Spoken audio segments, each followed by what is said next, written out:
Well, hello, everyone, and welcome back to the People Often Suck podcast, where we bring you true stories, not fake stories, but true stories of some of the most god-awful, horrible, evil...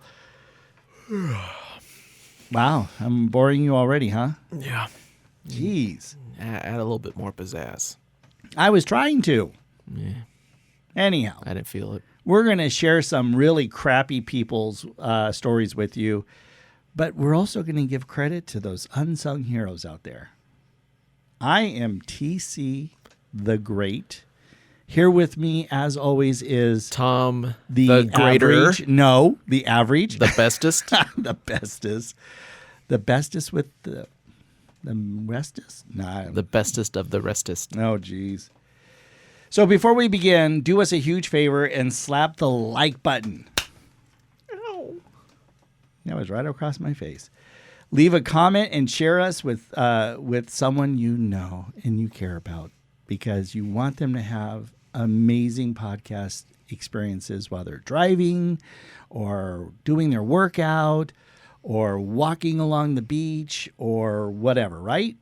Yeah, I mean, lie to them. Tell them it will enrich in their lives. Now, is that really a lie? I don't think that's a lie. I think that's true. Anyhow, also, hey, follow us on Facebook, X, Instagram for updates on future episodes, as well as the fact that we actually post the images of the folks that we're covering on our stories. So if you want to see who these people are... Some of them you do not want to. Well, that is true. There's no doubt about that. So... we are ready to start, aren't we? I've been waiting on you, dear. Are you excited, though? I mean, this is a good story. We'll see. Mine's pretty good. Probably another Florida one, isn't it? Well, I don't want to spoil anything. Again, if you just have tuned in for the first time and happen to find episode 8 on season 2 instead of all the others previous... we do not share our stories with each other ahead of time. So I have no idea, although I think he did kind of give me a hint it might be a Florida story. Mine is not a Florida story. And everyone stopped listening immediately. Shut up. No, this is a bizarre and grisly murder, but not committed by who you might think in life. Typically, we would say... probably majority of our stories dealing with murder usually is a guy who has murdered somebody, right? We've been very inclusive. And No. We've gotten some women. others. Yes, we've had some women. Yeah. Yeah. Wait until we get to episode 10. Anyways, so this is a bizarre and grisly murder. Unfortunately, it does not involve who you might think. Nuns. What? No. I don't think nuns are capable of murdering. They might be able to beat the crap out of your hands with a ruler, but I don't think they're capable of murdering. So picture 1993 in Merseyside, England. Oh, it's beautiful. It probably is very beautiful.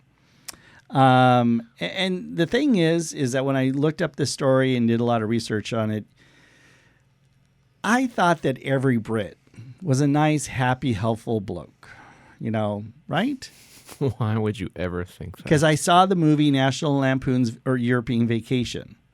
Remember, they hit the guy on the bike, they hit the guy who was driving, and they were all very nice. They're like, oh, no, it's probably my fault. And well, I watched Downton Abbey, and I just assume they're all stuck up.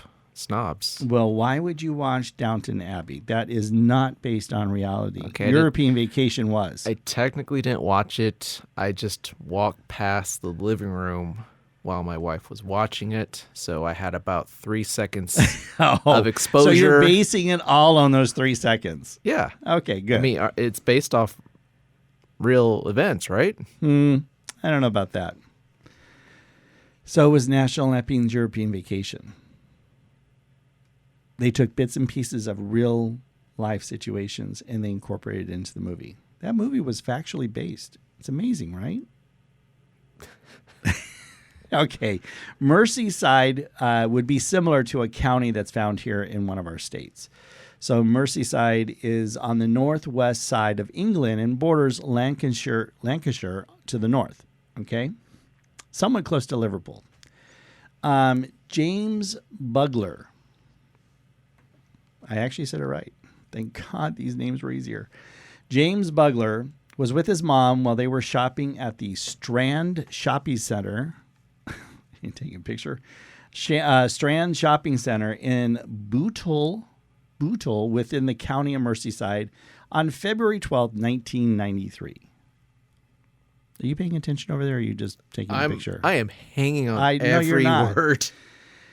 So on a closed circuit television TV set or whatever, two individuals were seen casually observing children as if they were perhaps selecting a target. Kind of creepy. Yeah, anyone watching children is creepy. Yeah, well, of course, but they security didn't necessarily notice it at the time. Later on, when they went back and looked, that's when they kind of spotted these two individuals that were observing children as if they were selecting. 1993, you said? 1993. So stranger danger existed. Okay. I never saw that. I don't even know what that is. You saw that? No, it's just a thing. What is it? Stranger danger. It's just a term? Yeah, it's something you taught kids. It's like, I don't was talk to living- strangers. You know? Danger. Yeah, stranger danger. Okay. Although then Wait a minute. then you get the people that are like, a stranger is just a friend you haven't met yet. That's true. Wait a minute. How old were you in 1993? Oh, This is probably why you know stranger danger.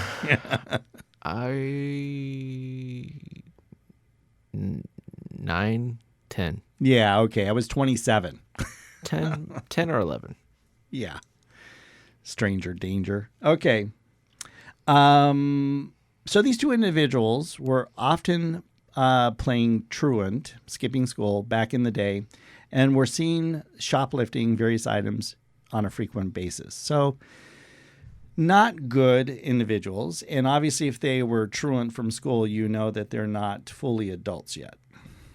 Mm-hmm. Okay. See, these two boys were at the time 10 years old.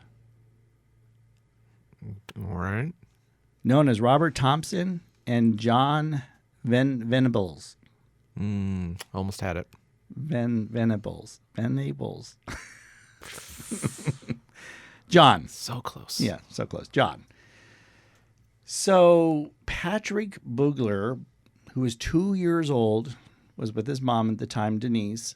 They were at the Strand Shopping Center, as I mentioned before. Around 3:40 p.m., while inside the A.R. Tim's butcher shop on the lower level of the center, Denise had to let go of James's hand to pay for her shopping. Now, you wouldn't really think that that should be a big deal, right? You're just going to let go of the hand for just a moment so you could pull money out and give it to the person. However, when she realized her son was missing, so it was that quick that James made the escape. That's when the two little, I really want to cuss. That's when the two little evil boys, Thompson, I don't know why I put the last names, so we're just going to say their first names. Robert and John had approached James and took him by the hand and led him out of the shopping center. And this 2-year-old didn't fight back in any way. Apparently not. Now, that moment was caught on CCTV at about 3:42 p.m. That's how fast this whole thing went down. Mom let go of his hand at 3:40 p.m. The two boys moved in, got James at 3:42 p.m. Were seen walking out on the CCTV. And they're 10 years old. And they're 10 years old. Why? Oh, it gets, I want to say better. No, it gets worse. So literally within minutes that Denise let James's hand go, gone. Now, these evil boys, led by James now, about a quarter of a mile away from the center, where they dropped him on his head. he only suffered at that time some injuries to his face. Now, not to diminish that, he only suffered at that time injuries to his face. That's still bad enough, okay? The boys, okay, so I'm just going to say this part. Mom or dad, if you happen to have any kids, you may want to... Turn it up? No, don't turn it up. Just, this may not be a good story for the kids to be listening to. So, the boys joked about pushing James into the canal. They joked about it. They didn't do it. They joked about it. Ha ha ha. An eyewitness, now this is where it gets really unfortunate. Well, all of it is, but this is where it could have been corrected. An eyewitness said that when he saw James at the canal, so didn't push them into the canal, but saw him at the canal, the boy was crying his eyes out, but yet he did nothing. Oh, so even then people just stood by and watched. Yeah. Neat. So these evil boys, I'm literally dubbing them evil boys. The evil boys went on a 2.5-mile walk with James across Liverpool, where they were seen by at least 38 people. Wow. Only 2 confronted the boys, but the boys either claimed that James was their brother or that he was lost and they were taking him to the police station. Now, those 2 individuals who confronted them, did they say anything more? Did they say, hey, maybe I'll step in and take over or whatever? No, that was it. They just took the 2 10-year-olds' word for it, and that was it. Yeah. Not, hey, get in the car, I'll drive you to the police station. Right. So at one point, these evil boys, Robert and John, took James into a pet shop where they were ultimately kicked out because they were probably, once again, if they're known for shoplifting, creating all sorts of commotion, whatever, they got kicked out. They eventually arrived in Walton, where they led James up a steep bank to a railway line near the former Walton and Anfield railway station, which ironically happens to be across the street from the police station. One of the boys, so this is where it's going to go even darker. Jeez. One of the boys threw blue paint, paint that they had shoplifted earlier that day, into James' left eye. God. They kicked him. They stamped on him. They threw bricks and stones at him. They then placed batteries in his mouth and allegedly inserted some into his other area? Yes. Although the police say they were never able to find anything there, so they don't know if that part was true, but they do know about the batteries in the mouth. What the actual F? And finally, if that wasn't enough, the boys dropped a 22-pound railway fish plate on James. He's a 2-year-old boy, by the way.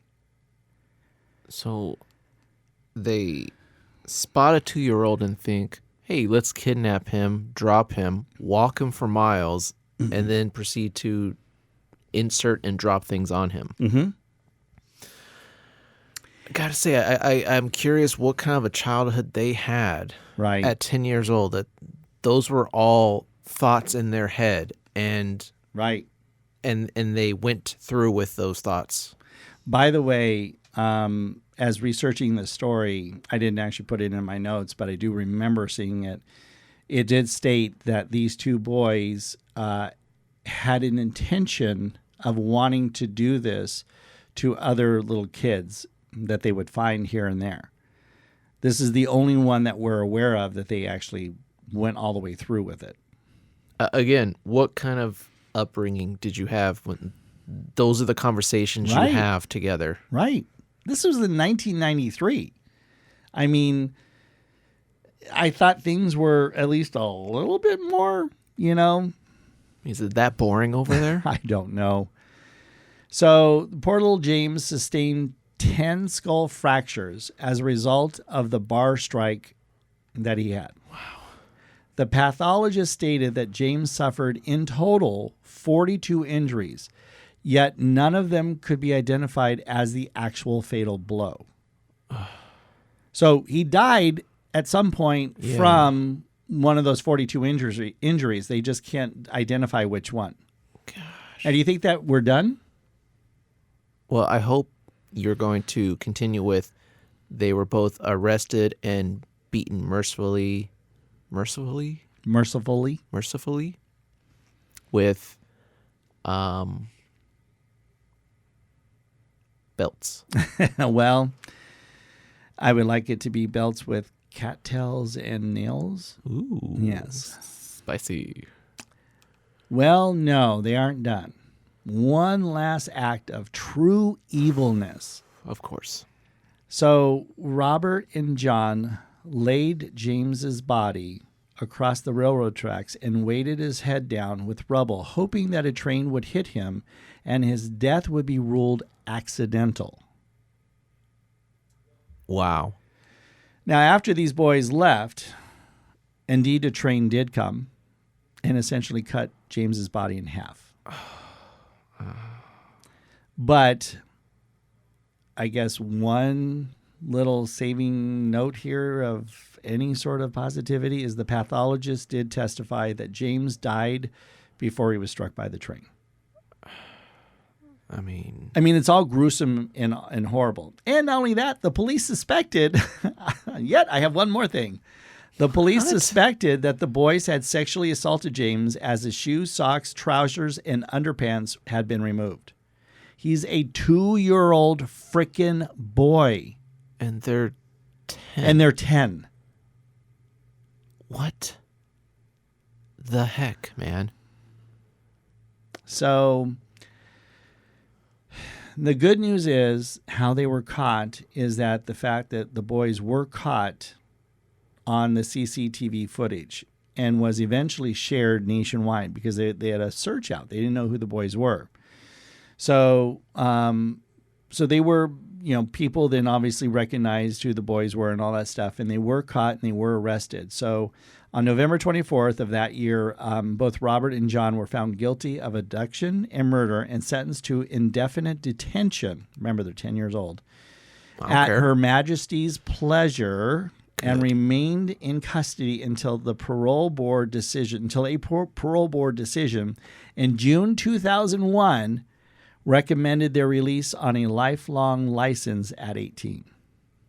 What does that mean? I think license is the same way as if you're on probation here. So they get to be free, but they're just on probation. Lifelong, meaning that if you sneeze the wrong way, you violated probation and you're thrown back in. I don't care, but no. Now, They should not have been let out. I agree. Trust me. Now, Robert apparently, I guess, at least as of this airing, I didn't see any evidence or any other stories about Robert Thompson beyond 2001. But John was sent back to prison in 2010 for breaching his terms of his license and was released on parole again in 2013. And then in November 2017 was again sent to prison for possessing, wait again, child sexual abuse images on his computer. He remained in prison in 2000, at least up, as we know, up through 2023 after his appeals for parole were rejected. Yeah, now you write a spicy tweet, they throw you in prison. Yes, you're right, in England. Yeah, no, absolutely. Yeah, no, because those are the real criminals. Right, exactly. No, those So these kids, we got to let them out and back into society. Yeah, no kidding. I mean, look, you already want to, any adult who obviously is a pedophile and does something to kids, you already want to kill them. And I love when you do hear in prison that, the jungle justice does its trick. But these are 10-year-old kids. I mean, again, yeah. Where are the parents? Did they serve anything? There was nothing mentioned about the parents. Nothing. So no consequences for the parents. It's just like, boys will be boys. I don't know. That's a good question. Governor. Blimey. I don't. You're all of a sudden turning all this English on me. That's great. Yeah. No, I honestly, I don't know anything about the parents. There was nothing about the parents. They should be also held to a certain level responsible as well for it. I'm pretty sure that's the case here, right? If some little snot nose, Well, I think it is. I'll bite my tongue, but some little snot nosed brat commits a crime that's, rather heinous, much like this. Right. Doesn't that kind of fall on the parents? Like, where were you, Mom? Where were you, Dad? How were they able to get this knife or gun or rocket launcher? Rocket launcher. Wow, you went extreme. I do believe, and it would have happened after this, I do believe there was a time when essentially parents were starting to get held accountable because there were more and more adolescents that were breaking the law, like murdering people or whatever it is. There was a movement to try to make parents more responsible, like, where the hell's your kid type of thing. Where are you in your kid's life to make sure that you're raising them the right way? If these kids had been shoplifting, multiple times, it wasn't certainly that day only. And if they had been frequently truant from school, I have to believe that the school tried to reach out to the parents at some point to say, hey, your kids have skipped school again. Where were the parents? Now, the only thing I can say is that likely they were maybe a single household, or even regardless if they have both of them in there, one's a drunk, one is trying to keep things together. Maybe it's all sorts of scenarios you could play out here. Or on the other extreme, they could be in households that are very wealthy and rich and the parents don't care. Yeah. Yeah. So they're just born evil. They're just born evil. Yeah. How do you feel about that story, Tom? Don't feel great. Well, sorry. No, you're not. So bring us up with your story. Yeah, my story's not nearly as gruesome. In fact, it's kind of funny. Oh, but you're about ready to do something that might annoy me. Yeah. Well, it's not like funny, haha. More like funny, like Life. This really happened, and Almost surreal. in fact, they made a movie about this. Oh, really? Smoking the Bandit? Yes, it's the tale of Smokey and the Bandit. My gosh, wow, you got it on the first try. Wow, I'm pretty good, huh? Yeah, again, showing your age. Shut up. It's a great movie. Yeah, why don't you tell us all about the creation of talkies? I think you're going to go ahead and play your sound effect now. No, I'm not. You get nothing. And like it? Mm-hmm. So anyway, this is about the Sun Gym Gang. Gym as in working out. Oh, okay. That kind of gym. Yeah. Got it. I kept thinking in my head, okay, so it's a guy named Jim Gang. Yeah, this actually happened in the mid 1990s. Weird. What? Yeah. Okay. Yeah, we kind That of is weird. We're doing a 90s theme. 90s throwback. Yeah, although I'll break that when we get to the next story. But yes.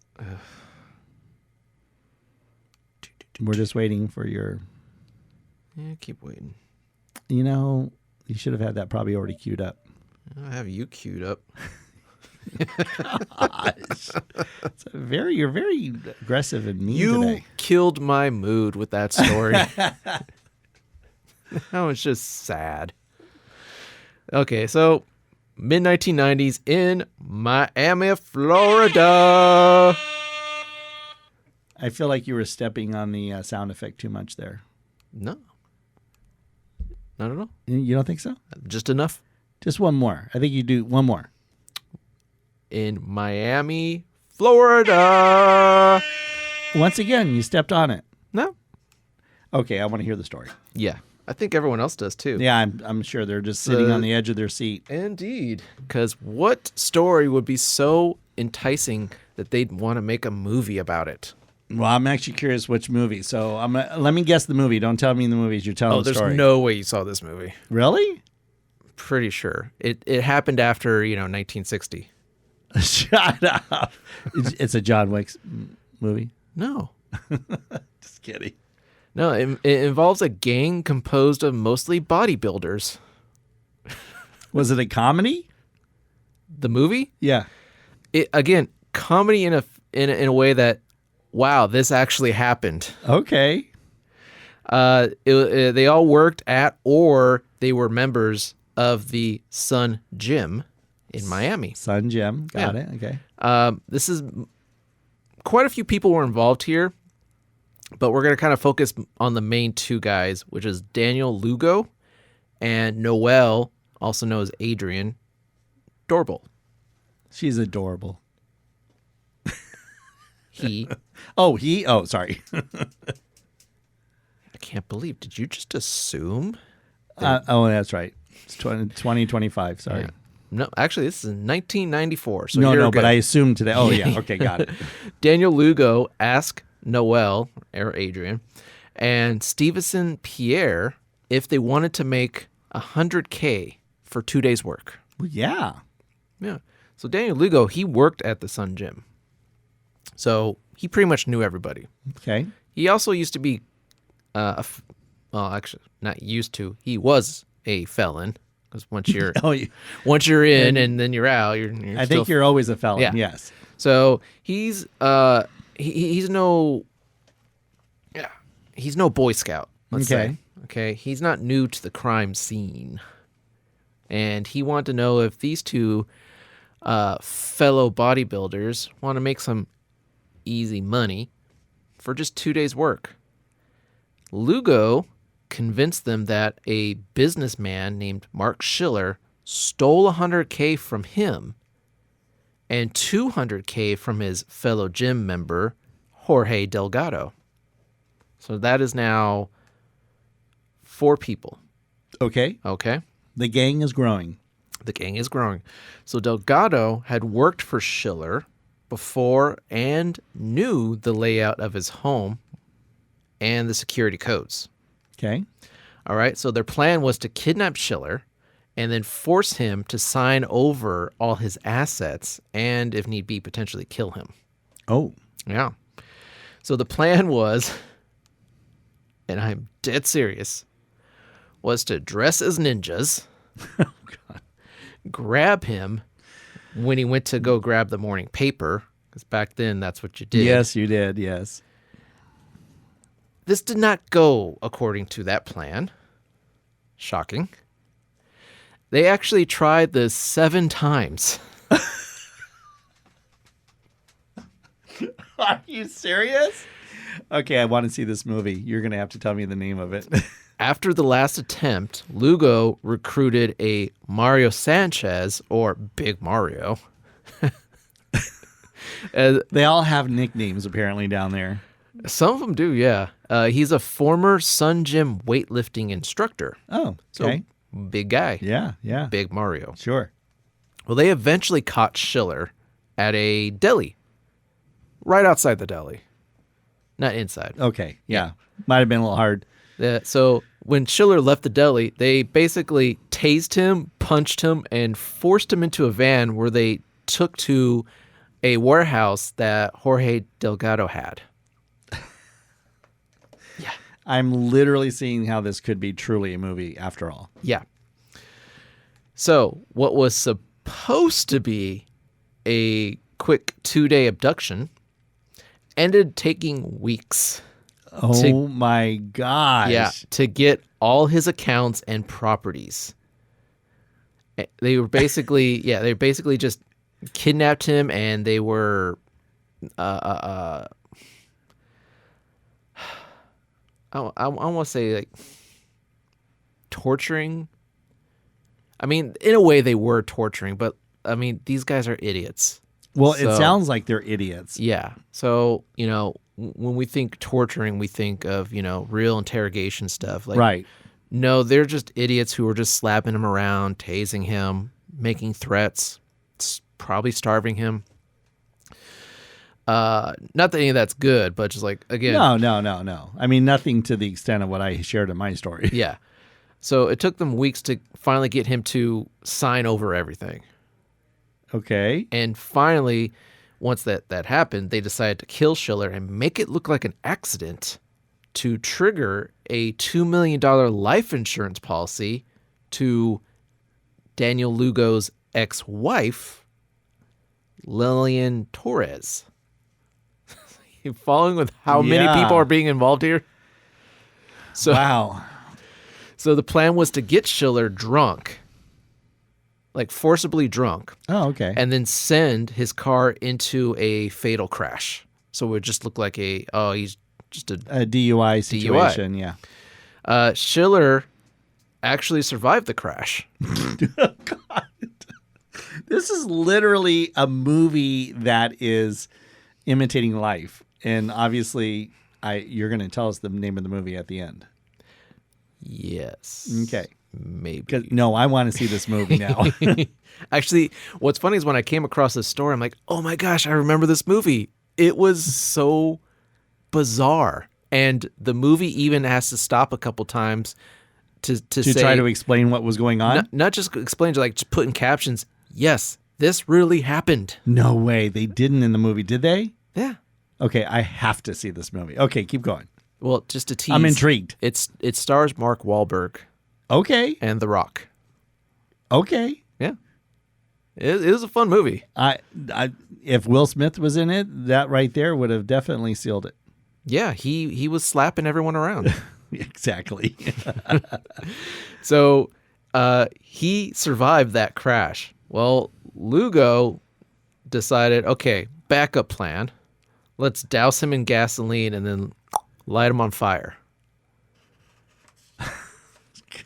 Yeah. But Schiller managed to climb out and survive that. This way. guy was stubborn. He was not He's willing not to ready die. to go. I'm not giving this No. up. Okay. So the gang actually had to chase him down, Okay. and they ran over him twice. What? Yeah, Don't tell me he survived. he survived. My gosh. They were going to go back to make sure that he died, but another car showed up, so they had to like speed out of there. So Schiller was found alive, Okay. and it was So admitted. take it to the hospital. He was admitted to a hospital, but as a John Doe and DUI case, because again, they don't know who he is. they didn't know who he was. Right.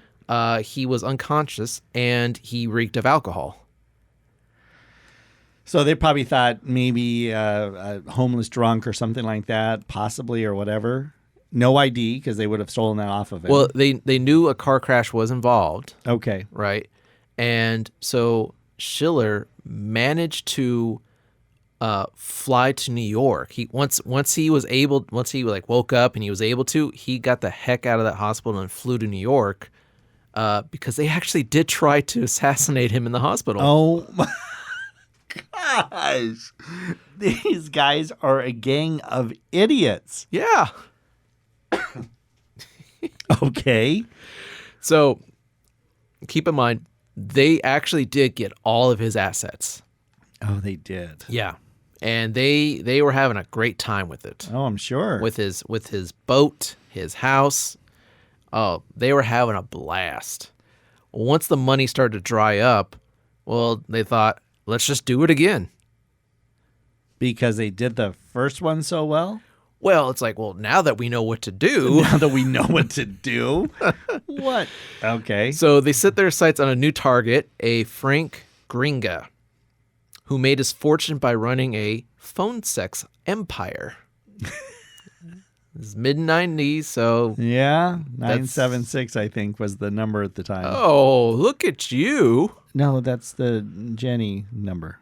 The Jenny number? You know, 5301. Wait, wasn't the song? Oh, see, I thought you were giving me an actual number, like... No, I was not. How dare you? Tell me more about your 90s experience. How dare you? Okay.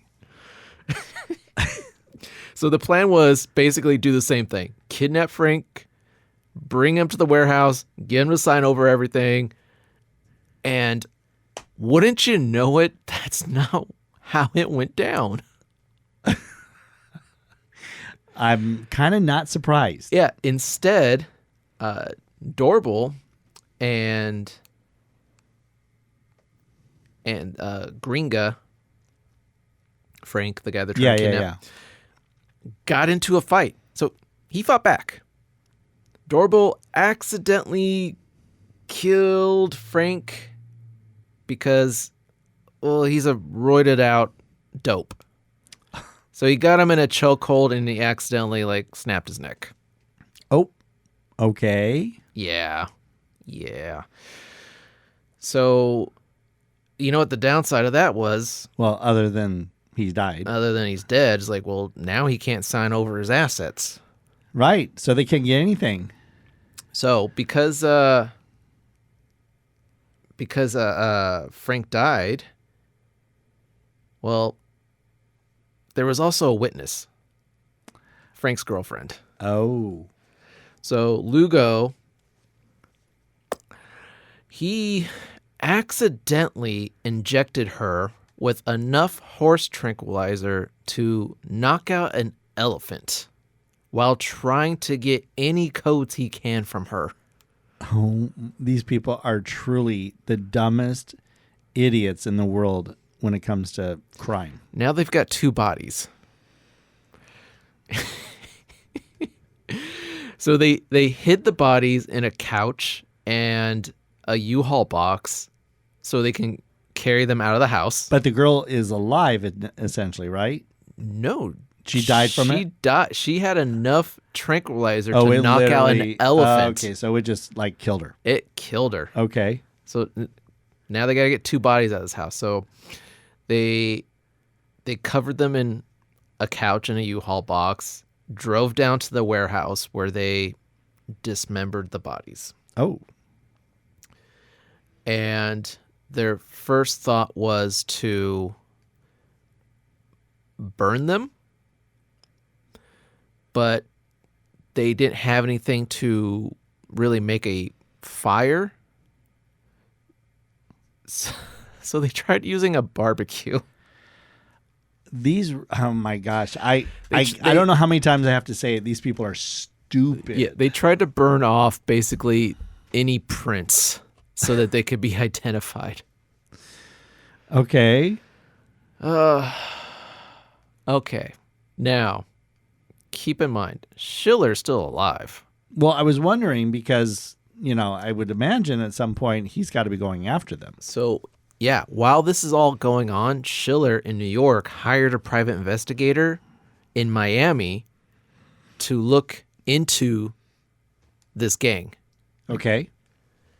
And eventually, I mean, a lot of little things happened here then, but to kind of, sum things up, eventually Lugo was caught and agreed to reveal the hiding places of the bodies, which this was Miami, Florida, so I believe they just kind of dumped them in the Everglades. Okay. Yeah. So Lugo was put on death row. Doorbell, Adrian, his co-partner. Yeah.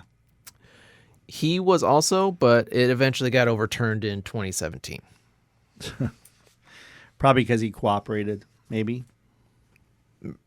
Maybe. I don't know. But yeah, that actually happened. And so the movie...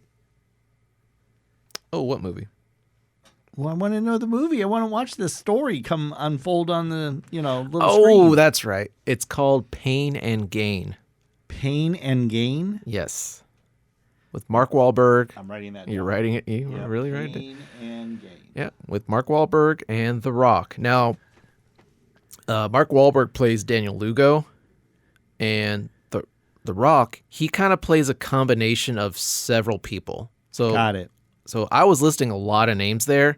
They kind of focused on just really three main people. So Mark Wahlberg, and then who's the newest Captain America? Anthony. Yeah. I don't remember his name, but yeah, I know who you're talking about. Yeah, he plays Adrian. Okay. And, that's going to bug me. I'm just going to look that up real fast. You're going to look it up right now. Right now. Right at this moment, you're looking this up. That's correct. You're seeing it live. Well, true. I'm just trying to buy you time while you're looking it up. Oh, appreciate it. You know, I mean, people can't really tell what you're doing when there's dead air. Anthony Mackie. Anthony Mackie. So who plays Schiller? Oh, it's Tony Shalhoub. Okay. I mean, they changed a couple of the names. Sure. To protect the innocent. But yeah, it's got Tony Shalhoub, Ed Harris, Rebel Wilson, Rob Corddry. What year was this movie? 2013. Okay. Yeah. Okay. I'm definitely going to be looking this movie up. Yeah. So Mark Wahlberg is Daniel Lugo. Anthony Mackie is Adrian Dorbel. Dwayne Johnson, it's kind of a made-up character they called Paul Doyle, who, like I said, is kind of a combination of several people that were involved in this. Got it. I think he's supposed to kind of represent Big Mario. Oh, I had a feeling. Because he's a big guy. Yeah. Okay. But yeah, wasn't that fun? Now, that was a fun story. Yes, they are POSs. Sadly, there are people who died. But that was a fun POS story. Yeah. If we can actually put it that way. Well, I want you to know that I wanted to redeem myself from this horrific story that I shared earlier about, kids doing evil things, and even more so to another kid. My hero story is at least about a teen. Well, actually 2 teens. So, one summer day in July of 2013 in Lancaster County, Pennsylvania, teenagers Timur Boggs and Chris Garcia were enjoying their summer vacation off from school when they heard a lot of police commotion going on outside. Now, somewhat similar, but doesn't have as bad of not even nearly as bad of an ending as my previous story. There was unfortunately a 5-year-old named Jocelyn Rojas who had been abducted. So, Timur, I think it's Timur, and Chris, hearing this police commotion outside, they go outside to find out what's going on. And they find out that this little Jocelyn Rojas had been abducted. Apparently, she disappeared from her grandmother's front yard. And at least at the time, the suspicion was that somebody kidnapped her. So for about 2 hours, law enforcement, coupled with neighbors, had been searching for this little girl. And so far, there was no luck. They couldn't find her anywhere so far. So the teens watching TV at the time sprang into action and jumped on their bikes, a whole like E.T. moment, and decided to go and see what they could do. So they started searching the area. They were riding their bikes everywhere around the area. About 45 minutes in, they spotted a car whose driver was acting suspicious. Slowly turning up and down the cul-de-sacs. I mean, kind of weird. So they got as close to the car as they could, and once they were able to look inside, they saw the little girl in the front seat and began to chase the car.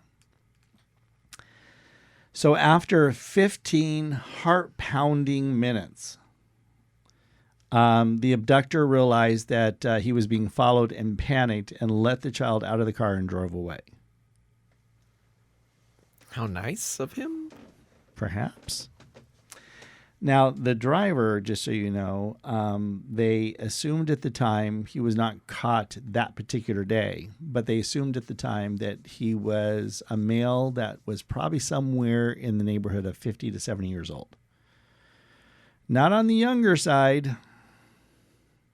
So once Jocelyn basically got out of the car, immediately ran to Timur and immediately like jumped onto him and was, I want my mommy, was crying and everything. So so he took her over and delivered her to a firefighter. But the suspect, his name is Harold Leroy Hare, was eventually caught and convicted and is now serving a prison sentence of 50 to 100 years. Good. Now, I doesn't say if there's anything else that that he had committed or anything like that, but 50 to 100 years, I kind of think that that's probably, he probably has a rap sheet. That would be my guess.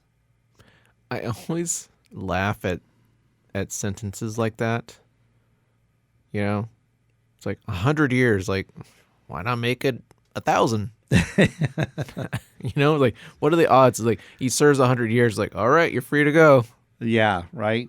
Well, if he is truly between 50 and 70 and they don't confirm if that actually was his, age range, even if it was 50, I mean, even on the low end of his sentencing, he's dead.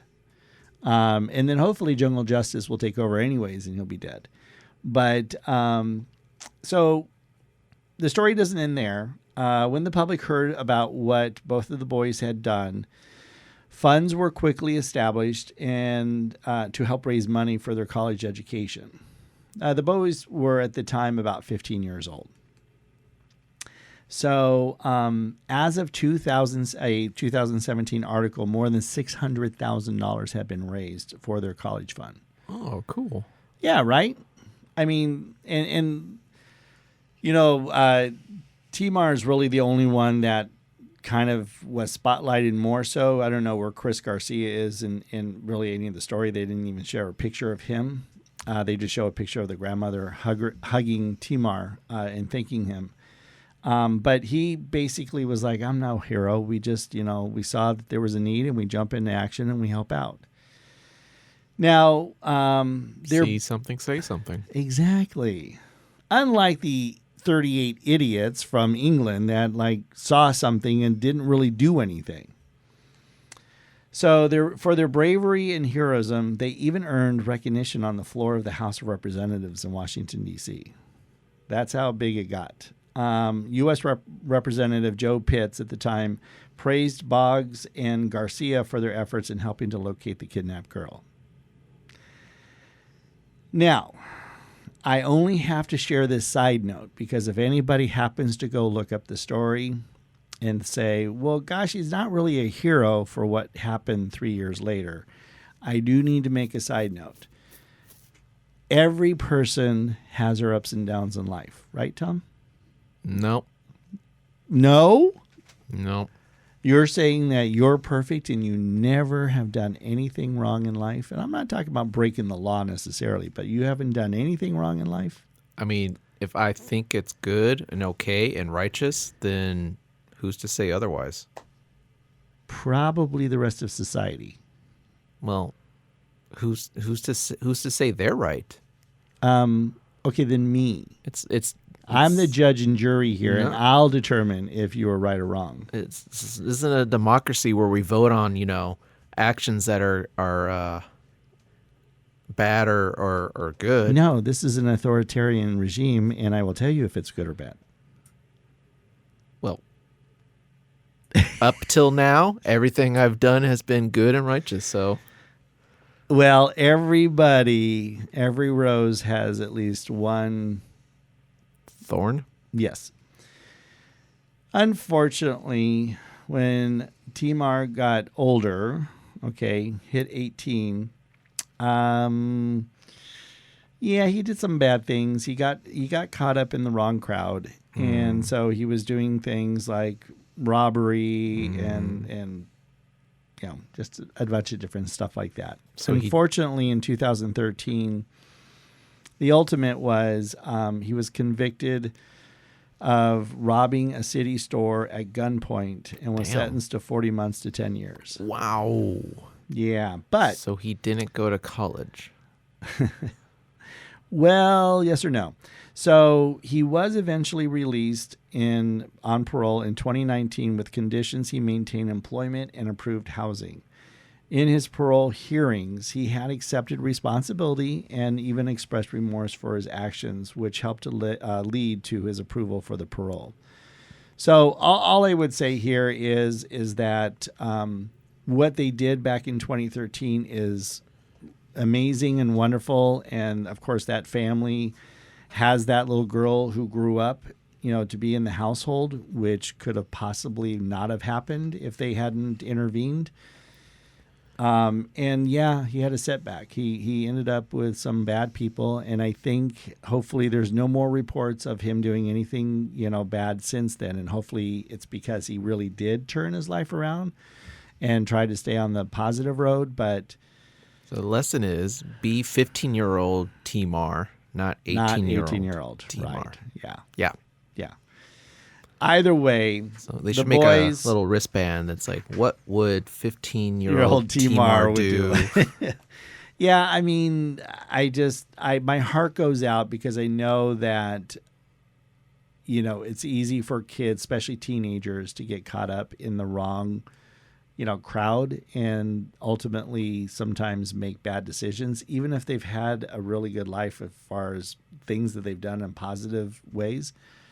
I also believe in redemption, and I do believe that, we can forgive and help him get on the right path to make sure he's staying, in the right direction since then. Hopefully. Yeah. So, I mean, he could, turn around and go on to do even better things. I would certainly hope so. Mm-hmm. So that's what I have for today. All right. Well, if we're done here.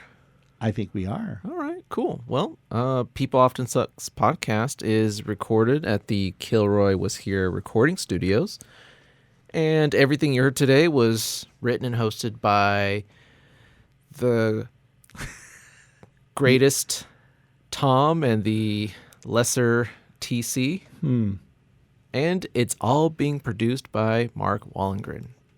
The amazingly talented Mark Wallengren. We can at least give him credit. Yes, you and I can tear each other down. Awesome, amazing. Yeah, exactly. Yes. So, hey, thanks everyone for tuning in. And if you maybe have heard of a story that you want to share with us, shoot us a DM on Facebook or Instagram or X. And again, please share with friends and family. Help us grow.